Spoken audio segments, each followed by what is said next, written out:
Ciao Gin Lovers, sono qui sui campi dell'azienda agricola Moonshine nel nostro laboratorio, nella distilleria, oggi perché andremo a parlare della creazione di un London Dry Gin e dell'importanza dell'alambico di saggio per sviluppare le nostre ricette. Intanto io sono Pier Cesare, sono il Master Distiller di Moonshine, qui sul canale di Gin. Nel nostro laboratorio facciamo sviluppo di ricette di prodotti liquoristici, ma soprattutto ci chiedono il London Dry Gin, quindi noi lavoriamo solamente con la tecnica London Dry e soprattutto con la tecnica in corrente di vapore. Facciamo anche dei corsi per chi vuole imparare questa bellissima tecnica, cioè per chi vuole imparare a fare il gin nel modo migliore possibile, non solo perché vuole aprire un'attività, ma anche per curiosità personale o comunque per una passione che ha per il gin. Quindi ci potete venire a trovare, trovate qui alla fine del video un clip dove vado a spiegare come si sviluppano i corsi, mettete un like per far crescere il canale e segnate la campanellina per seguirci. Oggi l'argomento è molto interessante perché, come sanno chi gli iscritti al canale che mi seguono da tempo, ci è voluto un po' per trovare un alambico che fosse il più adatto possibile. Voi sapete che noi utilizzavamo l'alambicus della Gaggia, ma che aveva dei limiti che naturalmente io, avendo già esperienza nel sviluppare ricette sull'alambicus e poi andarle a ripetere all'interno di un alambico di produzione nei gin che abbiamo fatto per i nostri clienti, potevo andare a colmare quel gap,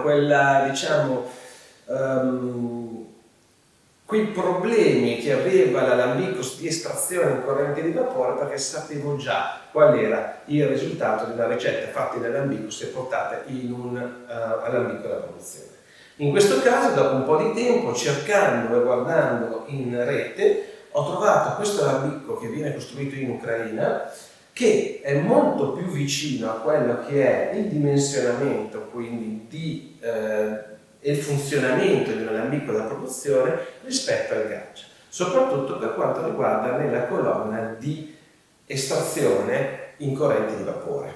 Perché? Perché abbiamo una colonna molto stretta e alta che ci dà la possibilità di lavorare bene anche con una piccola quantità di botaniche, come negli alambichi da produzione, perché il gin non ha bisogno di quantità molto alte di botaniche, perché poi si possono avere dei fenomeni di intorpidimento, quindi il gin molto carico di oli essenziali potrebbe dare problemi di trasparenza, e soprattutto andiamo a utilizzare più erbe di quelle che sono necessarie poi per creare il nostro London Dry Gin.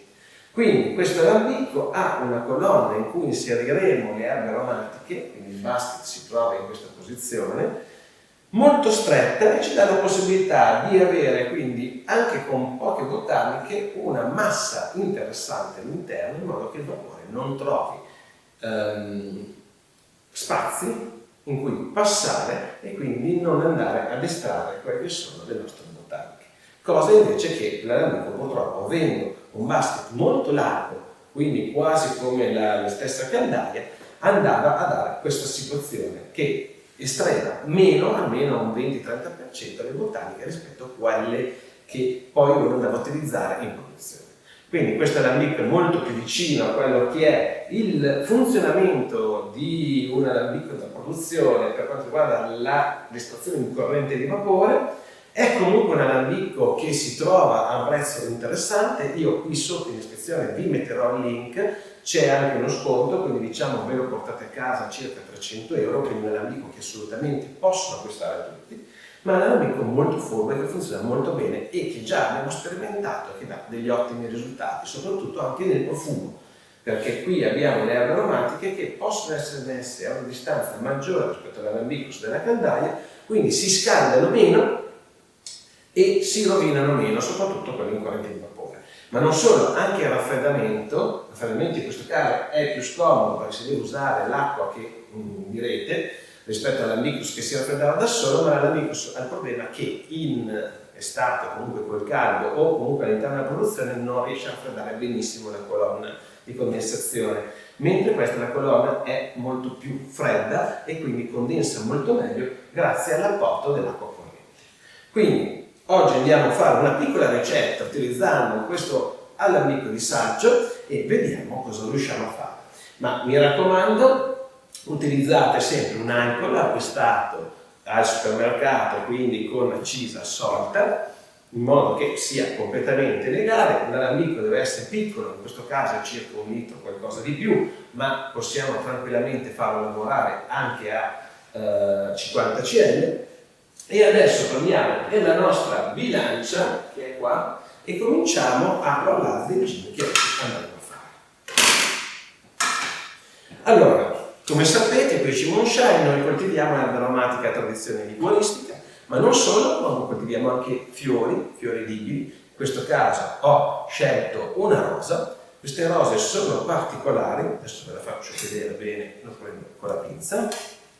Queste rose sono particolari, molto profumate, sono rose che sono nate in Serbia come cultura, diciamo, della coltivazione, perché vengono utilizzate all'interno di dolci. Sono rose molto profumate che assomigliano come profumo agli agrumi.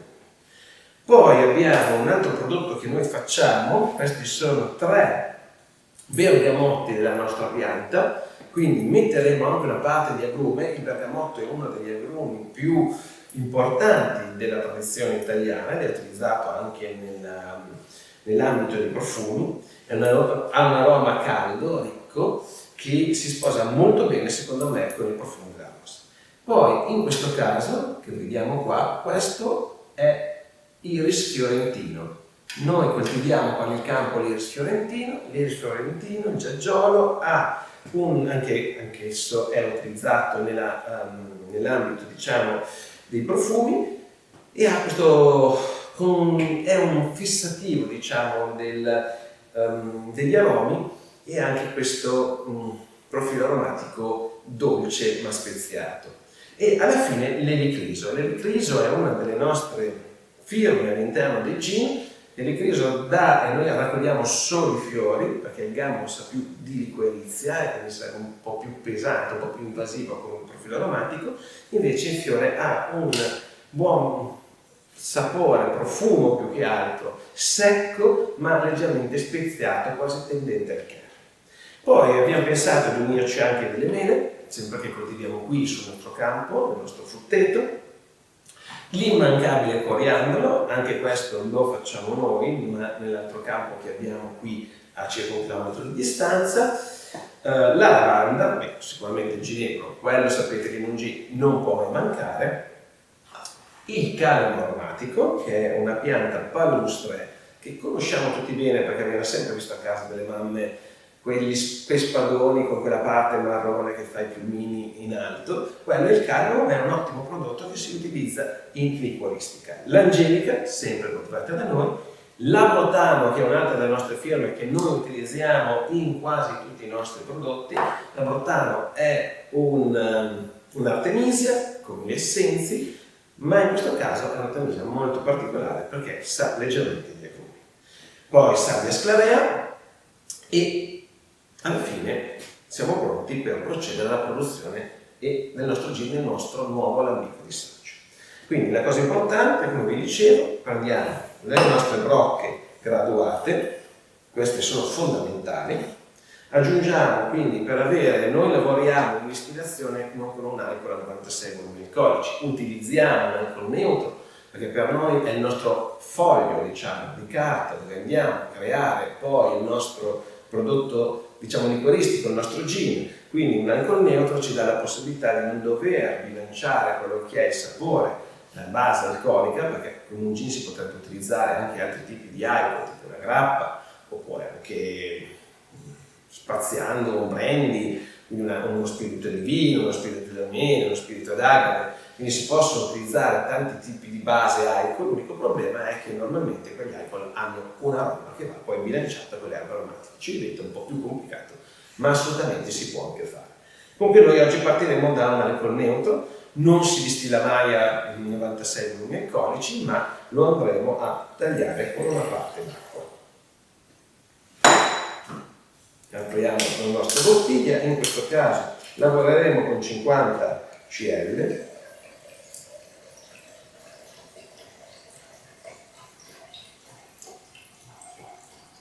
Ecco qua. E abbiamo preparato quella che è la nostra base alcolica per procedere alla distillazione. Come sapete, nel nostro metodo utilizziamo sulla distillazione parte in corrente di vapore, parte in caldaia, perché le botaliche hanno alcune il caldo e quindi rendono di più quando vengono messe in caldaia, perché sono come cucinare, perché nella cucina normalmente ci sono cibi che vanno cotti ad alte temperature per dare il meglio, il miglior profilo aromatico, ed altre invece che si cuociono a basse temperature perché altrimenti si rovinerebbero e non si conserverebbero gli aromi.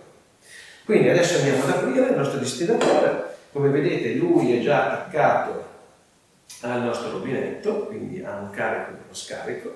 Lo utilizziamo sopra un fornello professionale, in questo caso da 3 kW, ma basta anche un fornellino normale, quelli elettrici. È un alambico molto semplice, quindi andiamo a rimuovere quella che è la parte della, il nostro elmo, che poi elmo non è, ma è praticamente questa colonna che lui ha, questo collo lungo che lui ha, dove andremo a inserire le erbe aromatiche. Quindi questo lo mettiamo un attimo da parte, se proviamo a farlo cadere, anzi lo mettiamo qua, così siamo sicuri che non si muove, e andiamo intanto a lavorare con quello che metteremo in caldaia. Quindi aggiungiamo i nostri 50 cl di alcol etilico, quindi mi raccomando non parliamo di teste di code, perché noi lavoriamo con alcol etilico a 96 volumi alcolici, un alcol etilico puro, quindi non ha nessuna parte tossica perché il metilico è già stato tolto nella prima distillazione. Quindi il nostro prodotto non avrà nessun problema di essere nocivo per qualcuno, perché è solo alcol etilico. Naturalmente ci sarà magari una piccola parte che andremo a togliere dalle teste, ma è quella solo una questione di profili, di profumi un po' forti che arrivano all'inizio. Quindi siamo tranquilla, in sicurezza, cominciamo a mettere all'interno della nostra caldaia, pesare, mi raccomando, quando fate una ricetta, sempre libro da parte, pesate tutto, scrivete tutto, tutti i passaggi che fate, in modo che poi potete andare a recuperare quando andate in produzione. Il nostro cucchiaio, e partiamo naturalmente con l'ingrediente principale, il ginepro.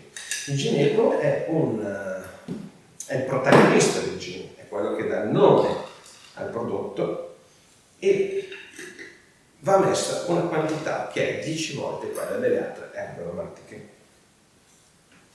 Naturalmente io so già quanto ginepro ci vuole, per cui ci vuole un po' di attenzione, se no mi cadono le bacche. Ok, ma un gin che non sa di ginepro non è un gin, è qualcos'altro, una vodka aromatizzata. Il ginepro deve essere ginepro comune nella tradizione, e questa è una delle poche costanti che si hanno all'interno del disciplinare del gin. Poi passiamo al coriandolo. Il coriandolo ha un profumo speziato molto interessante, è un po' quelli che vedremo adesso, sono un po' le botaniche di base che troviamo all'interno di tutti i gin. Ok, benissimo.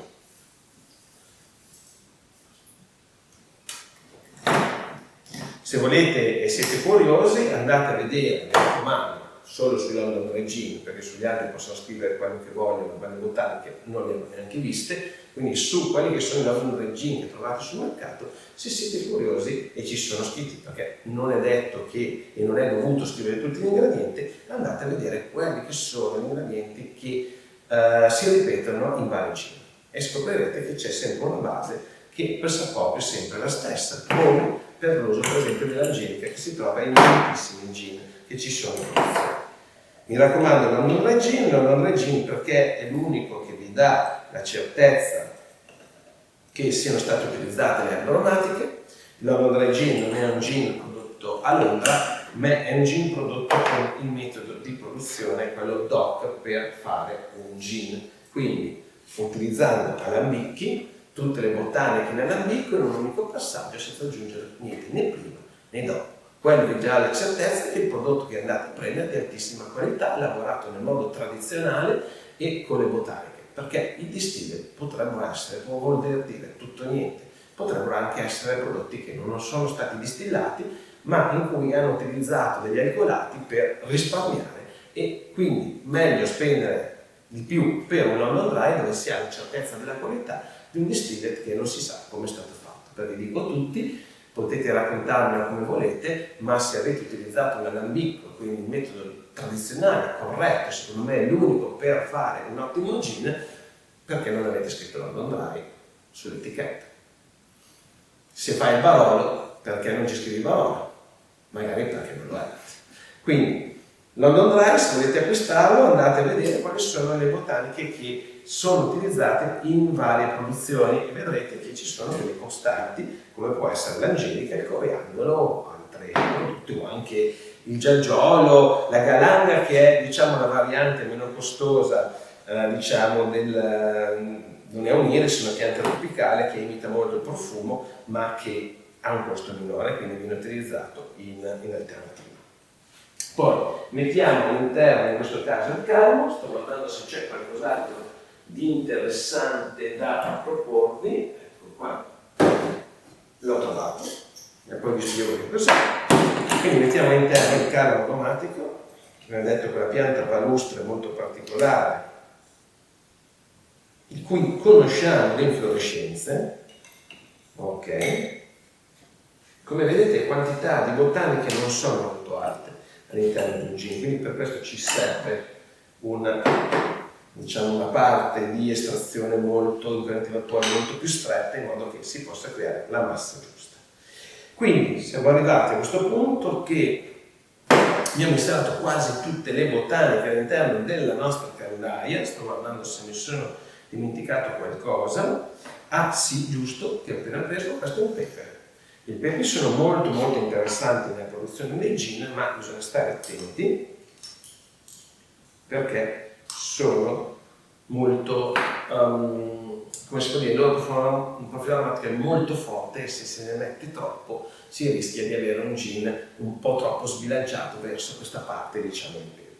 Quindi attenzione, il pepe è fantastico da utilizzare. Questo è un pepe particolare che ha portato un ragazzo che è venuto a fare il corso qui, un ragazzo che viene dalla Calabria, è un pepe che coltiva suo fratello in Africa, quindi questo è prezioso. Comunque ci sono tanti pepi interessanti da utilizzare, pepi o finti pepi. È il pepe, come vi ho detto, come è molto interessante, ma va dosato con coscienza. Poi, come dicevo, prendiamo la galanga,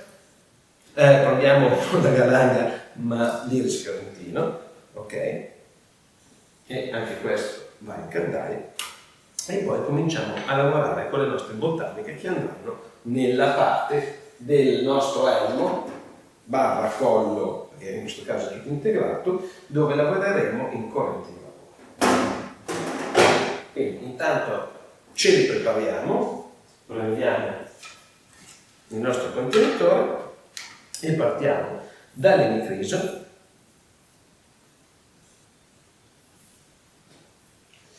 Poi inseriamo le nostre mele. Ecco, per quanto riguarda la frutta se ne può usare in quantità maggiore rispetto alle altre botaniche, perché solitamente è un profilo aromatico che è molto delicato, quindi per far sì che spicchi o comunque che si senta all'interno del gin, se ne può utilizzare anche 3 a 4 volte quelle che saranno le botaniche che andranno all'interno che vanno normalmente all'interno del London Dry. Qui abbiamo utilizzato una bella quantità di mele, eccolo qua. Naturalmente è anche importante come le botaniche vengono inserite all'interno dell'alambicco, perché nella parte della corrente di vapore, perché sappiamo che la corrente di vapore è più delicata, ma anche lì c'è un ordine dove si mettono all'interno le botaniche in modo da non andare a rovinare quelle fra le delicate, quelle ancora più delicate. Allora, poi mettiamo l'abotano. Come vi dicevo, questo è il nostro film. L'abotano è un prodotto storico utilizzato nella linguistica italiana. A noi piace molto per questo profilo aromatico, diciamo, erbaceo e agrumato. Molto, molto, molto particolare.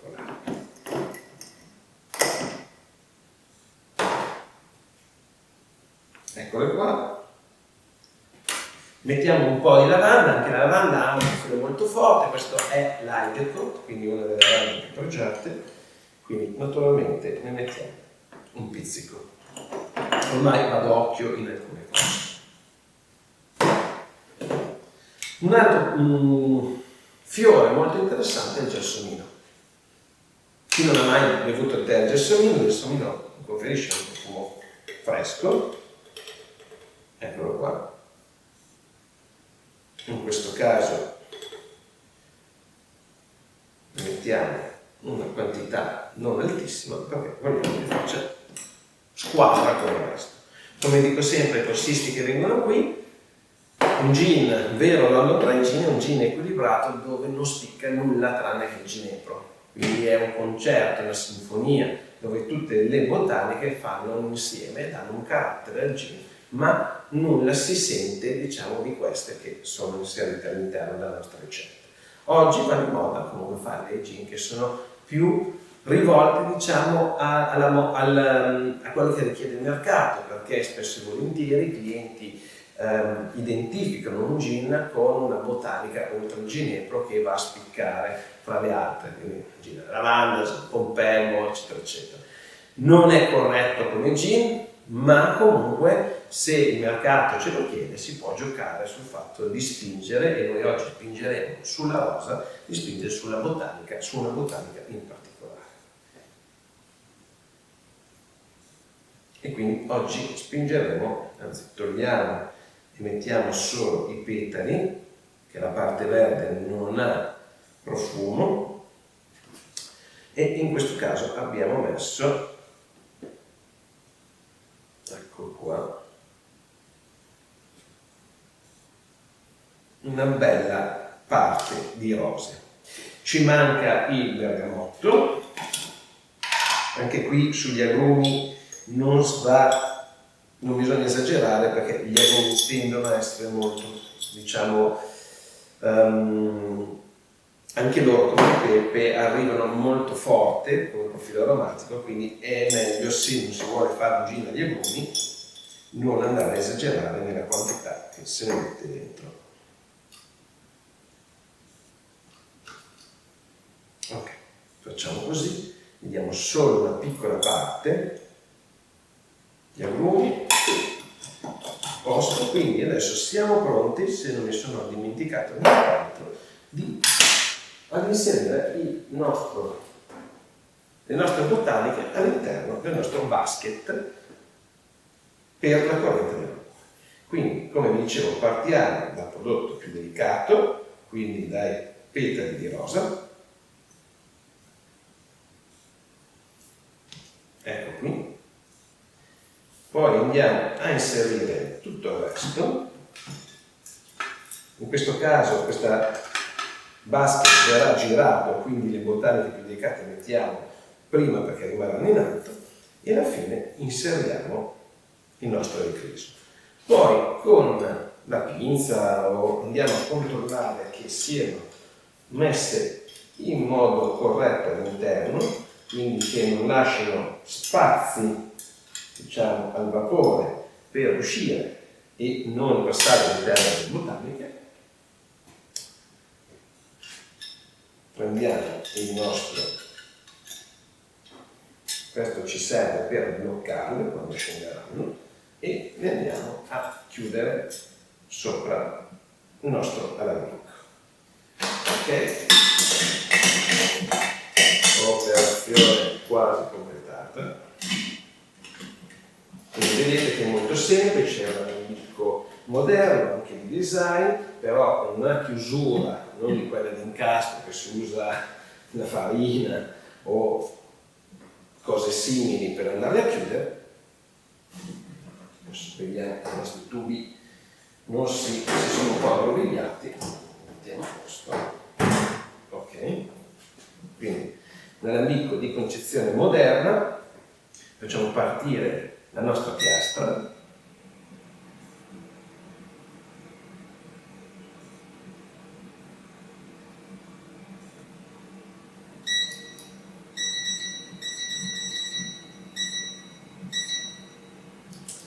Ok, la nostra piastra è partita. Per far funzionare l'ambito di rame con la piastra in induzione ci vuole comunque un adattatore che ho messo qui sotto.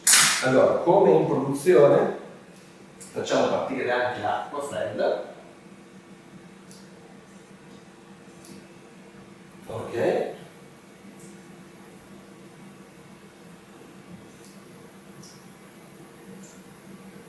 L'acqua sta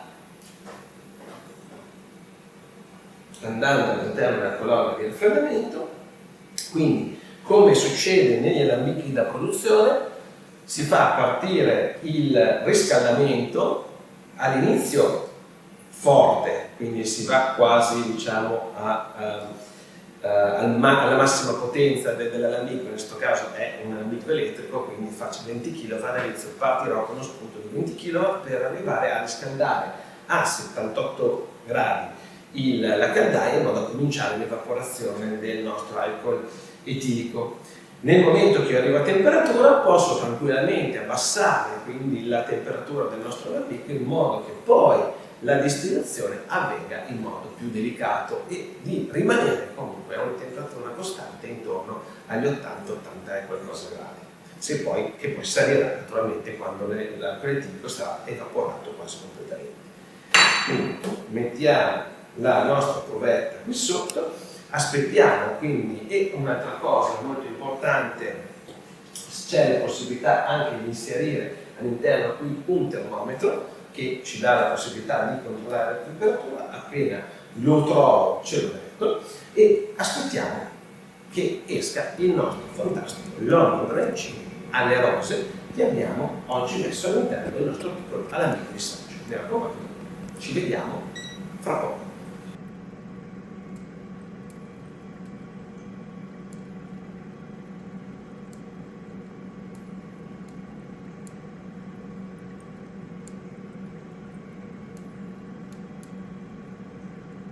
Siamo tornati, il nostro alambico, quindi come vi avevo detto abbiamo spinto un po' sulla temperatura per mandare il nostro alcol etilico in evaporazione e le nostre prime gocce di London Dry Gin stanno scendendo, quindi possiamo sostituire un attimo il nostro becker e sentire già quello che è il profilo aromatico. Abbiamo portato la temperatura della piastra al minimo in modo che sia più delicata e adesso il nostro piccolo alambico di saggio per circa, se lo si mantiene quindi a una temperatura abbastanza delicata, quindi intorno ai 180 gradi, lui riesce a fare una distillazione di circa un'ora, un'ora e mezza, penso, forse un'ora e mezza, se si spinge di più arriva l'ora, quindi nella sua dimensione riesce comunque a fare una distillazione molto molto delicata, grazie anche alla possibilità, in questo caso su una piastra di induzione o su un fornello normalissimo, quelli diciamo elettrici, di poter andare a decidere quella che è la temperatura che andiamo ad imprimere al nostro liquido incandale. E grazie comunque al raffreddamento che entra nella rete, quindi l'acqua sempre fredda che gira nella nostra colonna di condensazione, abbiamo sempre un prodotto che esce fresco. Mentre nell'alambico spesso e volentieri usciva molto caldo e quello è un problema perché si possono rovinare i nostri aromi. Poi possiamo naturalmente andarlo ad assaggiare, adesso vediamo come assaggiarlo. Se trovassi utilizzerò questo per la misurazione del volume alcolico, ormai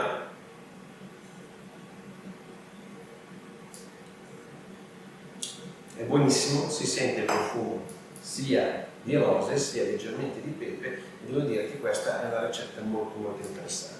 Queste rose sono rose con un profilo aromatico molto molto fresco, anche se sono molto simili a un prodotto agrumato quindi ha un agrume e si sposa molto bene con il nostro bergamotto, ma poi anche con le mele che diciamo danno anche questa spinta di dolce ancora più interessante, e con il pepe che gli dà un attimo di sprint in più. Quindi diciamo questo prodotto è molto molto buono, il gin è approvato, è venuto molto bene, non ci resta che aspettare che finisca la nostra distillazione e così finalmente ai nostri gin lovers ho fatto vedere quindi dal vivo come si distilla un London Dry Gin in corrente di vapore utilizzando questo piccolo alambico di saggio. Ricapitolando, l'alambico di saggio è molto molto importante per non perdere tempo, nel senso che le ricette che voi andate a fare in un alambico che non sia comunque a livello di ergonomico simile a quello che poi utilizzate in produzione sono ricette buttate via, perché non vi daranno mai un prodotto finito che sia poi quello che sarà, quindi quello che avrete quando andrete a produrre mettendo le stesse botaniche. Quindi la possibilità di lavorare su un alambico che vi dia quindi con anche la parte di corrente del vapore un risultato molto più vicino a quello che saranno i grandi alambichi che andrete a usare è importante, perché le ricette che farete qui sarete molto più sicuri quando poi andrete a produrle.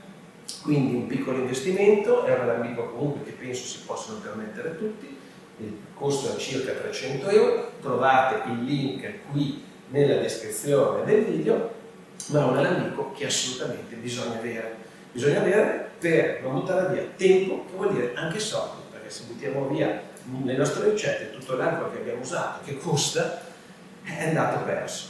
Quindi un investimento per far sì che il nostro tempo e il nostro denaro non siano buttati via, e soprattutto è un alambico molto molto interessante. Adesso posso darvi anche un po' più di temperatura per rendere la distillazione un po' più veloce, un po' più lenta, anche questo può dipendere da come viene strutturata la nostra ricetta.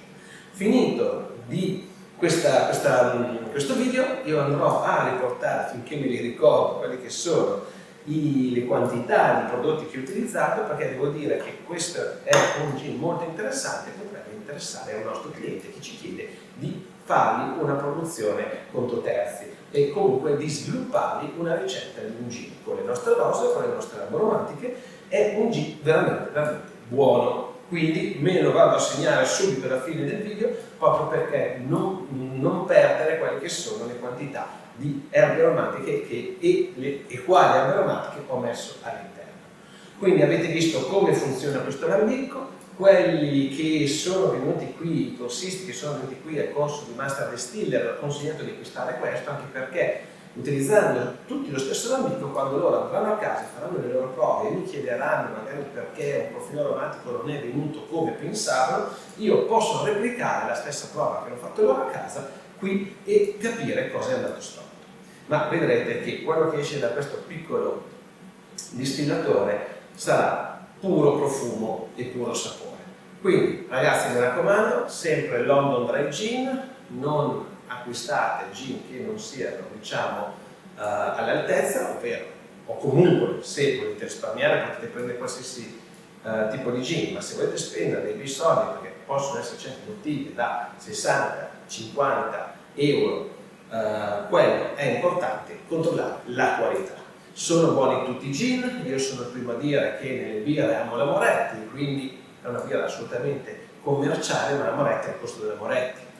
E mi piace comunque anche assaggiare e spendere su birre particolari, non solo, anche su whisky particolari. È come dire, diciamo, che un single barrel è uguale a un whisky, diciamo, commerciale. Un single barrel è un whisky che ha un costo anche alto perché è fatto in un determinato modo, seguendo un determinato disciplinare, in un'unica botte, da una stessa distilleria. Parliamo di Scotch whisky, magari distillato anche 10 anni, certo che non si può paragonare con un blend. Il blend è il blend, quindi il blend è un insieme di più whisky presi da più distillerie, che è di solito solo come vengono strutturati i whisky commerciali single barrel, è un gradino in alto. Quindi i gin sicuramente sono tutti buoni, ma davanti alle due bottiglie che costano uguali, sicuramente il fatto che un gin sia London Dry per me è preferibile rispetto a un distiller.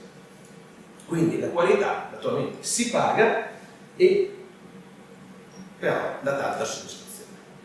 Quindi Gin Lovers, ci vediamo alla prossima, il nostro gin va verso la fine, mi raccomando, ci troviamo qua sui campi dell'azienda agricola Shimoonshan, se volete trovarci il sabato facciamo un aperitivo che facciamo provare anche i gin che produciamo nostri ma anche per i nostri clienti, che ormai sono tanti e molto diversi tra di loro, molto interessanti da provare. Quindi vi aspettiamo qui sui campi dell'azienda agricola Shimoonshan anche per i corsi e fra poco vedrete quindi il clip che potete, diciamo, il video che potete vedere dove vi spiego come funziona il corso per Master Distiller e per la produzione di London Dry Gin qui nel nostro laboratorio. Quindi ci vediamo al prossimo Gin Tonic. Ciao!